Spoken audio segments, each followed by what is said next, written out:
Welcome to WP-Tonic episode 198. Today we're talking with Mike Morrison of the Membership Guys. Mike, for those who don't know you, could you tell us a little bit about yourself and what you do? Sure. Thanks for having me on the show. Absolute pleasure to be here. I am one half of the Membership Guys, along with my partner, Callie Willows, and we teach influencers and experts how to start and grow a successful membership website. And we do that via the free content we put out on our blog, on our podcast, as well as in our own membership site about membership sites. We like to keep it meta, Member Site Academy. Excellent. And for those just tuning in, I'm John Locke, co-host of WP-Tonic. And one thing that I wanted to ask you is, how did you first get into membership sites or just web development in general? How did that start? Yeah, I mean, web development kind of started for me as a hobby. Back in the late 90s, I think it was 96, 97, when I designed my very first website in Homestead. I always used to think it was GeoCities. It was actually a precursor to GeoCities called Homestead. And I built my first website and made my first dollar online shilling video games with a nice little affiliate link.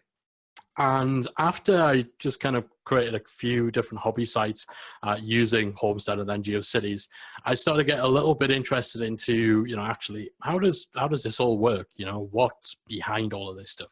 So in my spare time, a little bit of a nerd, I dug into all of that. I taught myself web development, first of all, front end, and then got into a little bit more into programming and never thought anything more of it.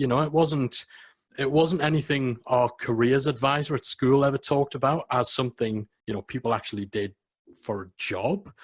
It wasn't an actual career path. And so as I went down the normal route of further education into employment and all that sort of stuff, this was always a pastime. It was always just something I did to just indulge myself. It was only later on that I realized, I've actually developed quite a skill set and people might be willing to pay money for it. So I went self-employed. I left my job around about 2004, 2005 and started my own business. And I've been self-employed ever since, running a digital agency for over 10 years. I eventually started working with my partner, Callie Willows. And through that agency, we were directly involved in countless successful websites, membership sites, e-learning sites, and online communities, to a point where they ended up being pretty much the only projects we would take on after some time, because that's where our passion really was. I've always been hugely into online community. My first experiences online were in online forums and news boards and stuff like that. So that's always kind of ran through what I did. And our agency ended up just doing those sorts of projects. We wouldn't take on any other work whatsoever. That's the stuff we loved. That's where we were getting the best results for the people we were working with. And, that's where we were developing the strategies and the marketing side of things, as well as the tech side. So eventually we knew we wanted to help more people than could hire us. So we started blogging, started podcasting, and then of course we opened up our own membership. Now that's all we do. We don't do any coaching, any consultancy, any client work whatsoever. 100% of our focus is on serving our community inside our membership site. No, that's brilliant. I think the specialization is really helped people associate you with membership sites in specific. Yeah, and we planted our flag. We're very much fans of literal branding. You don't call yourself the Membership Guys if that's not the be all and end all of everything that you do. And actually that's helped, I think, accelerate what we were doing. We see so many people focus on a thing they maybe enjoy or are passionate about or have experience in, and then as soon as they achieve any form of success, they start moving to the middle. They start trying to go really broad and trying to serve everyone else. We kind of did it in reverse. We had a wide and diverse client range. We work with e-commerce businesses. We work with multinationals. We worked with yoga teachers in the local area, all shapes and sizes. And so we went broad and then narrowed down. Too many people go in the other direction, and our focus on memberships is very much fueled just by how much we love it as a business model. And I think that's been a large part of why we've been able to be successful with it, in that we haven't wavered from that. If anything, we're just getting more and more laser focused on purely the membership and community side of things. No, I love it. Totally love it. Here's a question, for people who are first starting a membership site, and maybe, you counsel a lot of your clients with this too, but how do people decide what to build a membership around? What type of topic and what type of membership site? It's got to start with where your knowledge, skills, experience, and expertise lie. We do see a lot of people kind of saying, what's the best niche to build a membership on? Like, they're trying to pick a winning idea, but the thing with a membership, it's a marathon and not a sprint. You need to be creating content. You need to be interacting in a community on an ongoing basis. And so if you start a membership around a topic that you don't actually have experience in, that you don't have passion for, that your idea of the perfect kind of business isn't, or is something other than engulfing yourself in this subject 5, 10, 15 years down the line, then it's probably not going to go anywhere. You need to have that passion. If there's no passion, there's no point. What are you good at? What do you have experience with? What do you know that your audience don't? It's got to be something that excites you. Otherwise, you're going to get bored very, very quickly. It also needs to be something that addresses a problem. So you need to build some form of a following. And, a few dozen people on Twitter doesn't count. You need to be getting email signups, starting free Facebook groups, and getting your audience built up in there.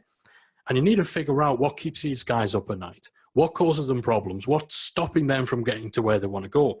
Where do they actually want to go? What problems do they have? And only by understanding those problems and those pain points can you actually figure out what the solution is. So is it a major transformation? Is it an accumulation of knowledge or skills that your audience need? Is it learning one specific process? Is it hitting a specific milestone or an income level or something in their lives? How can you get people from where they are now to where they want to be? That's essentially where you want to be building your membership around. I love that you said there's so much to unpack in what you just said. There's about 3 questions that I had on my list that you just kind of Sorry, I have a habit of doing that, by the way. I apologize. Oh, no, but it's perfect because I can unpack them a little by little here. And the first one is, you touched on a little bit, is what are people trying to achieve? So talk about that, just a little bit more in depth. Why do people join a membership site? What are they trying to achieve, in your experience? I mean, the reasons people will give for joining a membership, and some of the surface level motivations people have for joining memberships, they vary. They vary from people wanting to learn specifically the thing you want to teach, or develop in the way that you're going to help them develop. Most people will join for that. They'll join for the results that you're selling, that you can help them achieve. Some people will join out of curiosity. Some people will join out of sheer misunderstanding. Some people will join because they're your peers within a particular field, and they're working with clients, and so they want to brush up on their own knowledge. You'll even get some people in your audience, especially if you're putting out a lot of free content, who'll join just to show their appreciation for what you're putting out there. But the core reason people join is they have a goal they want to hit, a problem they want to solve, an outcome they want to go through, or even just an interest they want to have indulged with other people. Regardless of what it says on your website, your Twitter profile, your business card, you're not a web designer, you're not a coach, you're not a personal trainer, you're a problem solver. Each and every one of us in business, we are the exact same thing. We are all in the business of solving problems. Some people's problems are bigger than others. Some solutions are more life-changing and radical than others. Sometimes solving a problem is just somebody fancies a burger and you've got a burger you can sell them. But we're all in the business of solving problems. And ultimately, the reasons people join memberships is they want a solution to whatever it is they're struggling with, whatever it is they're passionate about and they want to progress with, and they trust you to help them get to where they want to go. Love it. And that's true. Every business is built on solving a problem for someone else. Something else that you touched on just a second ago too is, you're talking about if you have like 12 followers on Twitter, it's going to be really hard to have a successful membership launch. Yeah. And how far out are you trying to both build your authority around a certain subject and build an audience, and what are some means that you might use to build that audience? Yeah, it's, I mean, you can launch a membership without a following, but it's going to be like pushing water up a hill. It's going to be so much harder if you don't already have that audience there, for a multitude of reasons. The obvious one being that you have nobody to tell. You have no one to promote to if you don't have people on your email list or connections on Facebook who are your target market, or people in a Facebook group and stuff like that. So it's the whole, if a tree falls in the wood and no one's there, did it ever fall? If a membership site launches to zero audience, has it really launched? So there's that element, but also if you haven't built up an audience and built up a following, then you probably don't really have a 100% handle on how to serve the people you want to serve. And if you haven't been able to compel people to subscribe to your email list, you're going to have a hard time compelling them to give you some money and join a paid membership site. So technically, you can whip up a basic membership site in a day. You can forego the creation of any content by deciding to do it all live. So you need nothing other than just a schedule of when you're going to do your live sessions. You can get up and running with a membership a lot quicker than you might think, but if you don't have an audience or a following, it's going to be a very, very slow burn. And you're never really going to get that critical mass inside your membership if you have, for example, a community. You're not going to get enough people in quick enough for that community to take light and for that momentum to build.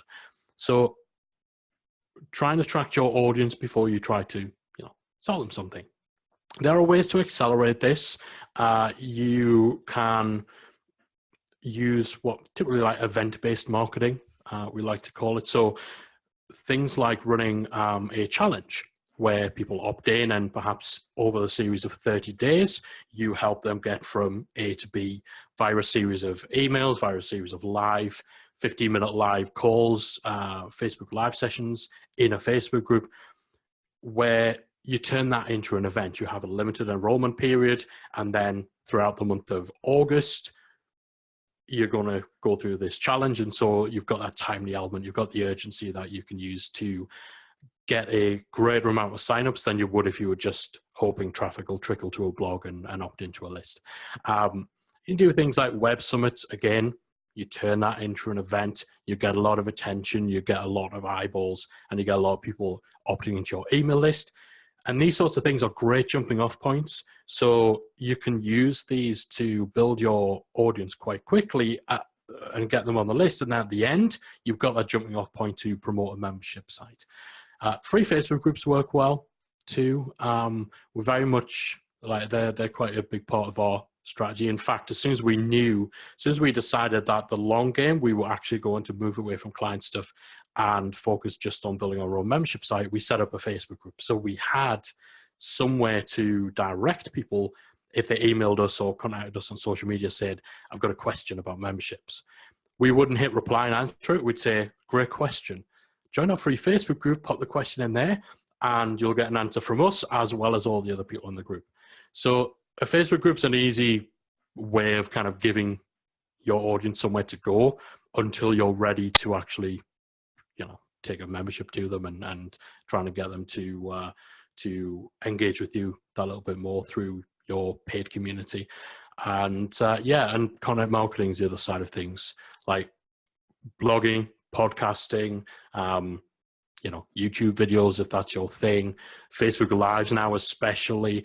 Like, you need to be doing that sort of stuff to establish the credibility that's going to get people to trust you, to get results for them, and to, serve them within your community.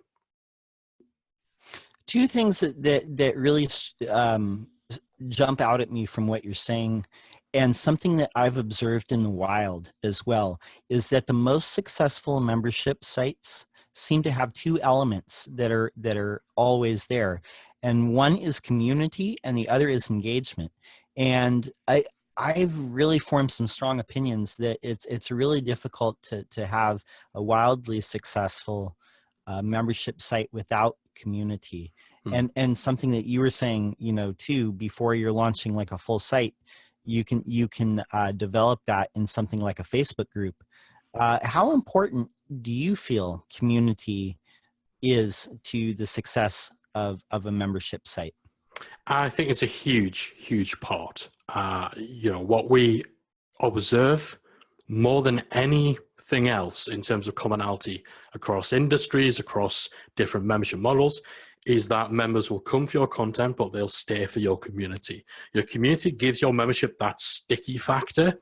So you will get people who will continue on in your community because of the relationships they form, the accountability.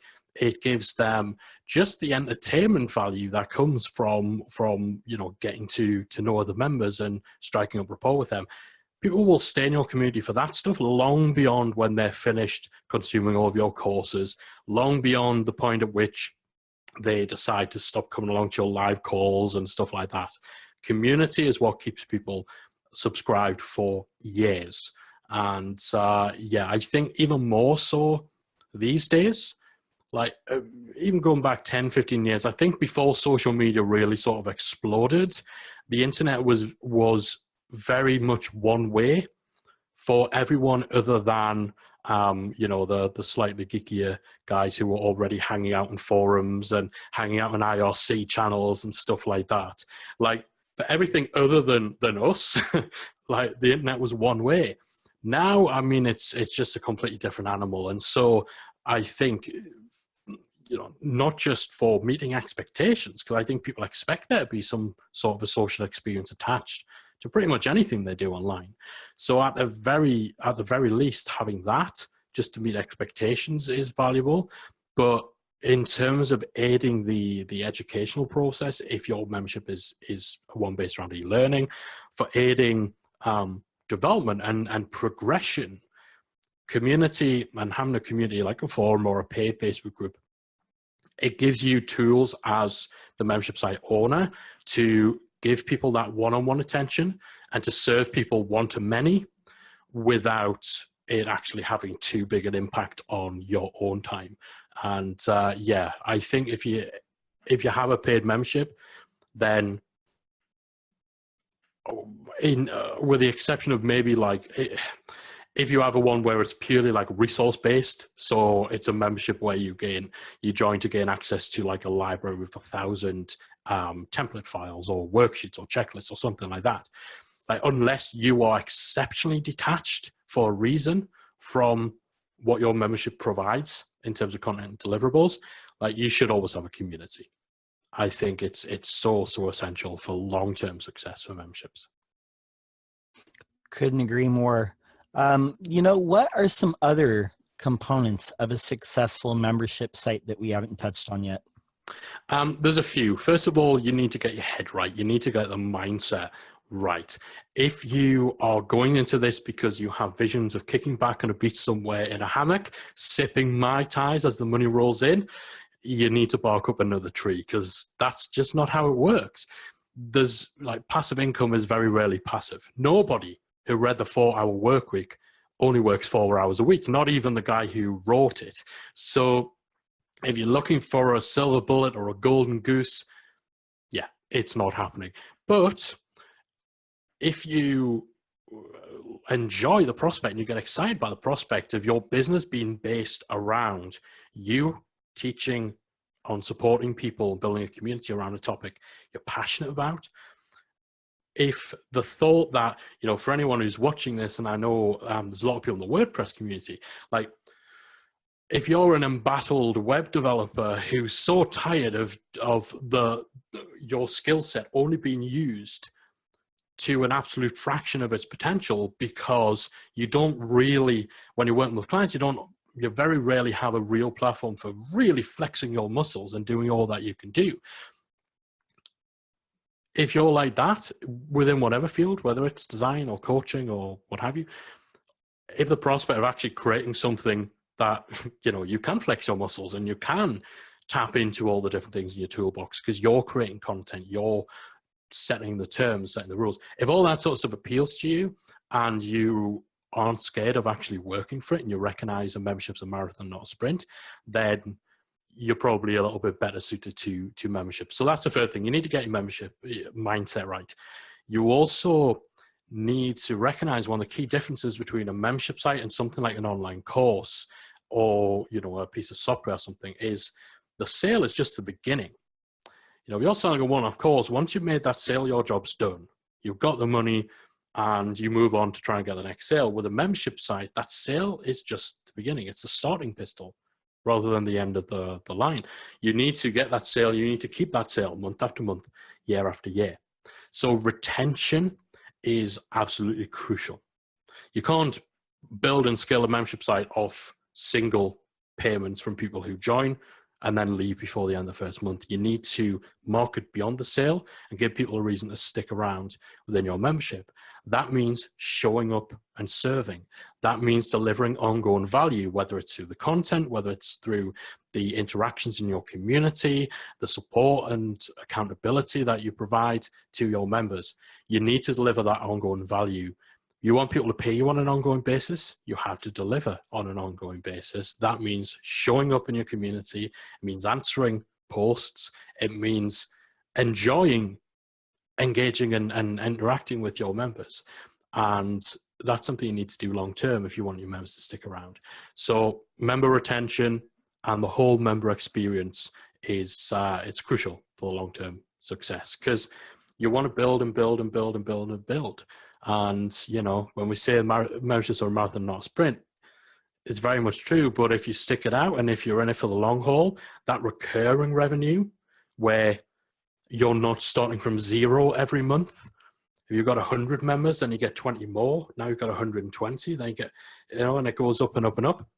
It gives you a stability and a scalability and a predictability and a reliability and a whatever else ability that you just don't get with most of the types of business models. So yeah, mindset and a focus on member experience and retention, absolutely key. Yeah, that's really super valuable. With that, we're going to go to our midpoint break. And when we come back, we're going to be talking more with Mike Morrison of the Membership Guys. See you in just a second. We're coming back from our break. We're talking with Mike Morrison of the podcast guy, not the podcast guys, the Membership Guys. Hey, that's another business idea. That's a great business idea. When we were talking about successful components of a successful site, sorry, I can't talk today, but easy for you to say. But you know, one of the things we were talking about is community, and also we were talking about content. And one thing that you said is that if you're expecting to just be kicking back on a beach and drinking Mai Tais and watching the money roll in, that's not going to happen. And one of the things that people really join a membership site for is some form of content. And so when people are first putting together the idea for a membership site, what type of content planning do they need to go through, and what types of content should they have? Like some free, some teaser content, and then some paid content. How do you determine those things? Yeah, there's a couple of elements there. I think in terms of what should you create your content about first and foremost, this comes back to your role as a problem solver. So when we talk about having things like Facebook groups, when we talk about the importance of getting people on your email list, it's not just so you have a huge amount of people to sell to, it's so that these guys can tell you what they want you to create. You know, if you're reaching out to your audience and you're asking them what's the number one problem that you're dealing with right now, when they come back and tell you, that's your bank of ideas for content to create. Because if you ask 100 people and 20 of them come back and say, well, you know what, my main problem is this, then that becomes the first piece of content you create in your membership. your actual deliverables, and sorry to go to that, that should be a process you just do on an ongoing basis throughout your membership. Like, these guys do the work for you. They tell you what they want. Once you actually get them into a paid membership, that sort of feedback, like, you get more and more of it. So you should never run out of ideas for actual content to create. A good rule of thumb for determining what do you sell and what do you give away. Typically, you can give away the what, give away the why, and sell the how. So your blog posts, your podcast, your webinars, I'll be telling people what they should be doing, why they should be doing it, but what you want to then charge people for and what you want to provide in your membership is the actual how-to. So the walkthroughs of setting up a process or using a particular tool, the real deep dive nitty gritty of a strategy that you've blogged about or podcasted about. You know, that dividing line, you can play about with it. You can blur the lines. So, you know, if you create a course that has 20 lessons, you could take 2 or 3 of those and put them out as free content as kind of teasers. Playing around with that line between free and paid is you know, something that you can start getting creative with just as part of your content marketing. There's some memberships like Creative Live, for example. Everything in their membership site that you pay for at some point is available for free. It's just only available for a very limited window of time. Outside that window, you need to jump in, you need to join the membership in order to get access. So, you know, content is content is content. You can decide where that line is. You can play about with it, test different things, and, you know, see what works for you. In terms of the type of content, again, it kind of comes down to what's going to help people get the results they want, get to where they want to go, but also, what are you comfortable creating on an ongoing basis? So if you hate anything that involves face to camera, then don't create a membership site where you're doing a lot of face to camera videos. If you live somewhere that is extremely noisy and you've got airplanes flying overhead, don't create a membership that's heavy on content where you have to sit at home and record it and audio. So it's got to fit you. It's got to be content that isn't too much of a chore or take too long. It's too difficult for you to create. So you have to find that balance between your needs as a membership site owner and your audience's needs in terms of what it's going to take to get them where they want to go. So again, you know, what we tend to find is most memberships, their content is structured or segmented around one of 3 things. It's either structured according to an outcome. So everyone joining the site is joining because they want to get to the same place. So it may be build your first website. So you may have a membership site that is aimed around taking non-techie people and teach them how to build and competently use a WordPress site. So the process of that might be fairly linear. So you could break that down into 5 or 6 stages, and that then becomes the roadmap, the pathway.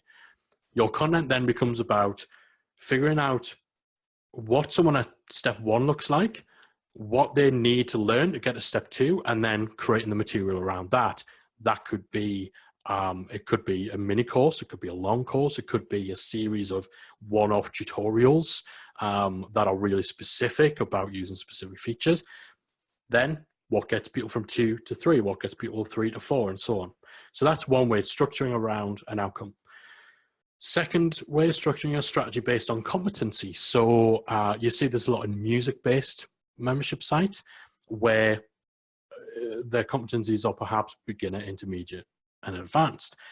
It's not a linear progression where, you know, if you're a beginner, you can watch 10 lessons and all of a sudden you're intermediate. Watch another 10 and then you're an advanced piano player.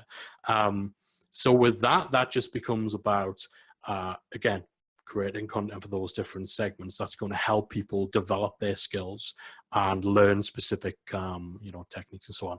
The third way is structuring your content according to topics. So this is where you have a huge subject like web development, like massive, all-encompassing, frequently argued about its definition and its scope of what a web developer is and what they learn. 1,000,001 different subsets, 1,000,001 self-contained little topics, and your content then is about, you know, someone coming in and saying, I want to learn this thing, I also want to learn this thing, I want to learn this thing, and that's perhaps more tutorial based. So you need to figure out the structure and the strategy behind your content. You need to find formats and mediums for that content that fit you and fit your member. And then the last step I would say is having a plan for publishing and creating that content that makes it so you're not overwhelming members by just throwing loads and loads of stuff at them. So we typically recommend having no more than 4 different distinct types of content in your membership. We call them content streams. So you would choose 4 types of deliverables. So you might decide you're going to offer mini courses, so like 2-hour-long courses on a quite specific topic. Checklists, so literally just download this and it walks through a process. Live Q&A calls, and perks or offers. So, you know, you're going out there and you're hustling 20% discount here, free 6 months here, giving you, you know, exclusive discounts and perks that you can give to people who are members of your site. So those could be your 4 deliverables. And that's a good mix of different type of medium, different type of benefits to different people. You then release 1 piece of content every week. And rather than just put out course, then maybe a perk, and then a couple of live calls, you cycle through those 4 content streams. So week 1, it's a mini course. Week 2, it's a checklist. Week 3, you do your live call. Week 4, you add a new perk. Week 5, you cycle back around and it's a course. Next week, it's a checklist. So you get this cycle. So there's always something fresh and there's always something new coming out, but it's not bombarding people with the same thing over and over again. As a result, you avoid them getting overwhelmed by feeling like they're drinking from a fire hose and there's just too much content. You also make them more manageable for you, because things like checklists, things like live calls, things like perks, they're nowhere near as taxing in terms of creating content as doing courses are. So it kind of lightens your load a bit.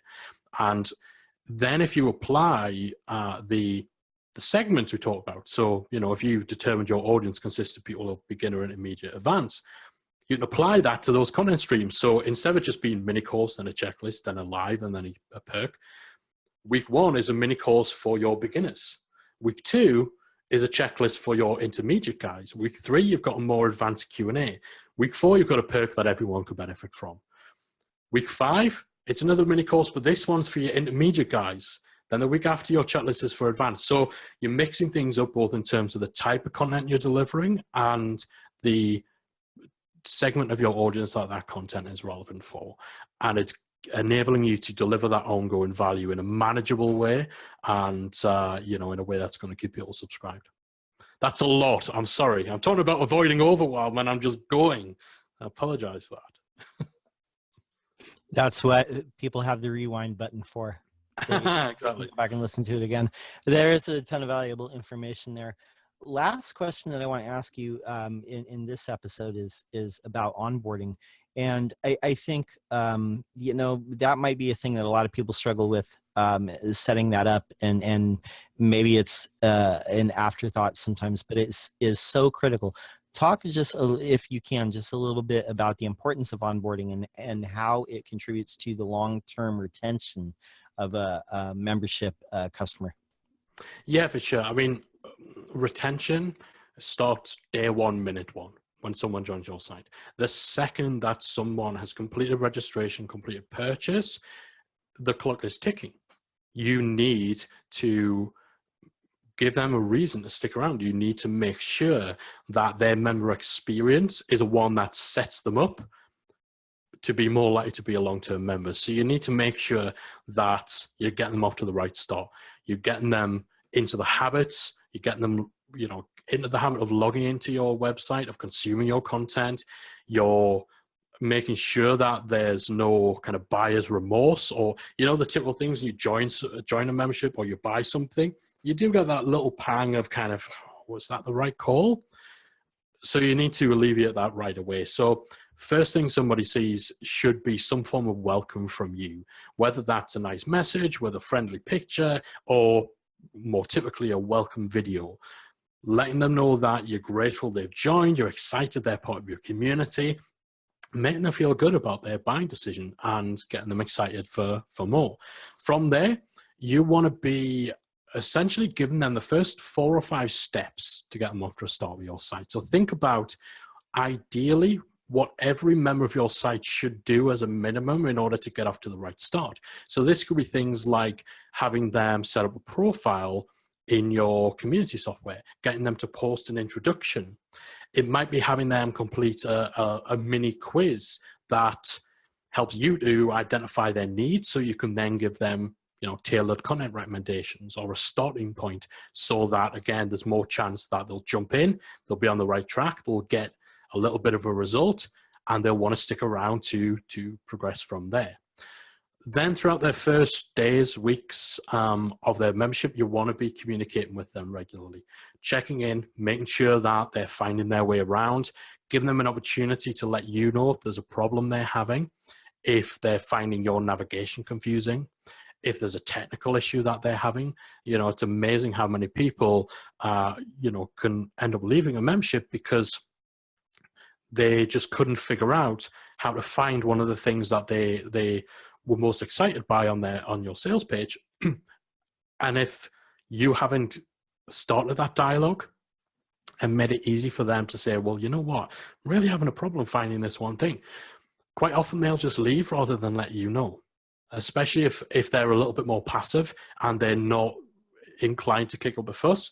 They'll leave, and you could have salvaged that in a 30-second email. So keep that dialogue going. You know, highlight some of the best features of your membership that maybe you haven't mentioned as much on your sales page. Point them in the direction of some of your best content. Maybe even deliver a little bit of unexpected value, like a freebie or a gift, or a personalized welcome video or something like that. And then when you get close to the end of either their trial period, if you're offering trials, or end of their first month, so whenever the first billing cycle is coming to an end, then it needs to become more, in terms of your onboarding, it needs to become more about signposting the future value in your membership. Let them know what courses, what content, what features are coming up in the future. So when they're considering whether to continue to be a member, they're not just basing that on what they've had during their first month, they're basing that on what they would miss out on if they decide not to stick around. And that makes it a much harder decision.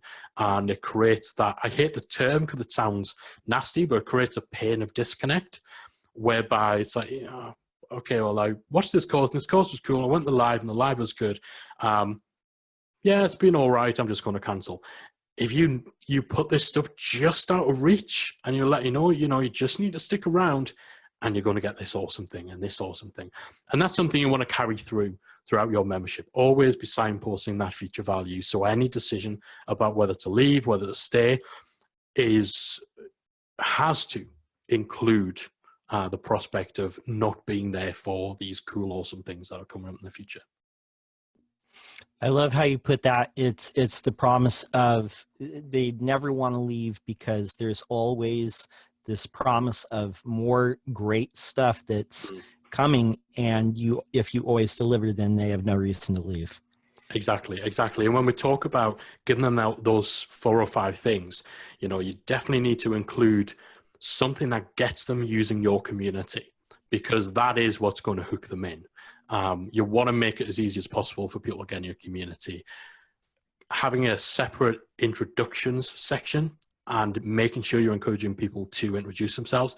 Having a little sticky post in there which says, if you're stuck for inspiration on what to say in your introduction, answer these 5 questions. It's real easy. Like, just remove as much friction as possible. Have an off-topic section. Got to have an off-topic section in your forum. So much easier for someone who is naturally more of a lurker in a forum. It's a lot easier for them to jump into a conversation about the latest episode of Game of Thrones than it is for them to jump into a serious discussion where maybe they're a little bit more hesitant about expressing their opinions. You want to get people into the right habit, get them into your community early as part of your onboarding process. And you've got a much greater chance that, again, it's that kind of pain of disconnect. Not only are you going to miss out on this awesome content, but these guys who seem quite cool, who you had, a good little exchange about whether it was right or wrong that Cersei went at it with Jaime next to... I'll not go any further because that could actually be spoilers for anyone who hasn't watched a TV show episode that happened like 5 years ago. Do you know what I mean? It's like, like content's one thing, to potentially miss out on content's one thing, to cut off relationships and connections and networking that you may have done within a community is a whole other ballgame. And yeah, it can be a key part of retention. So you want to make sure that's a factor in your onboarding as well. Definitely. Well, I think this podcast episode has been solid gold. I think you've given our listeners a ton of value, people who are starting a membership site. There's so much great advice here. They need to put this episode on repeat. And, you know, Mike, where can we find you online? And is there anything that you want us to check out? Yeah, for sure. We blog and we podcast over at themembershipguys.com. Check that out. We do have a free Facebook group. We got about 4,000 at last count membership site owners in there. If you go to talkmemberships.com, pop that in your browser, that'll redirect to the Facebook group. And of course, we've got our own membership about memberships, membersiteacademy.com. Sounds great, and we'll link that up in show notes. If people want to find me online, you can find me on Twitter, lockdown_, or at my site, which is lockdowndesign.com. So for my co-host, Jonathan Denwood, and the rest of the WP-Tonic posse, we're saying peace out and get your dose.